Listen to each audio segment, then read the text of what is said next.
This is Family Time 134. We're talking about responsible decision making, and we're looking at the idea of reflection. The past and the future are false. They're fantasy, they're apparitions. They don't really exist. All we have is the here and now. And our pasts certainly influence us. I don't mean to make light of the past, but too often we let our pasts dictate our present. And that's all we really have, is the here and now. We don't know what the future will hold. It's good to set goals and to have plans, but we don't control everything that happens in the future. We don't control everything that happens in the present, so we have to focus on what we can control. What we can control are our decisions in the here and now. The past, we too often let dictate our present. We let previous challenges, previous hardships and pain and fear determine what we do in the present. We let people live in our heads rent-free when we've had a disagreement or we feel that we've been wronged in some way. And we hold on to those emotional reactions. We hold on to the disgust, the fear, the anger, all of those things. And that blinds us from making the best decisions in the moment. And that's all we really have. The old saying is, hindsight is 20/20. But that only matters if we're willing to use that clear vision for the decisions we make here and now. And if we can take even our previous challenges and reflect upon them and learn from them to make better informed decisions now, that becomes a superpower.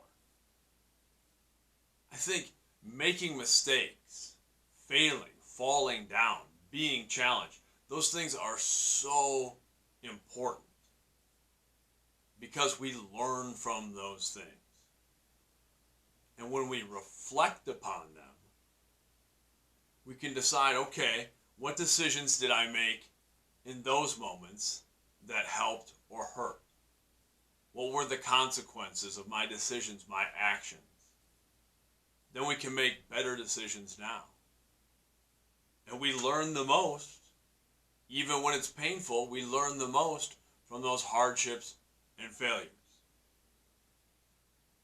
What I want you to do this week is pretty simple. Think about a time in your life and some past decision that you've had to make. And then think about how that decision has impacted your life. Think about what you learned from that situation and how that can impact your current decision making. And I also want us to consider how our backgrounds impact our decision making. And our backgrounds can simply be our past experiences, but it can also be things like our culture, our family, our traditions, our belief systems. Those things all impact our decision making. And the more we can be aware of how other things impact how and why we make decisions, the more we can take control over those things. And that's what I want for all of you. I want us to understand and recognize there are some things that we don't have total control over. But I don't want us to get caught up in those things. I don't want you to let those things become excuses in your life. I want you to recognize those things. But I want you to focus your time and energy on the things you can control. And there are a lot of things in your control. Maybe no more important than your ability to make your own decisions, your own free will, to choose certain actions and behaviors for yourself. To take responsibility for that. And a good way to start is just spend a little time in thought, thinking about previous decisions, and thinking about how we can better make decisions now. Love always.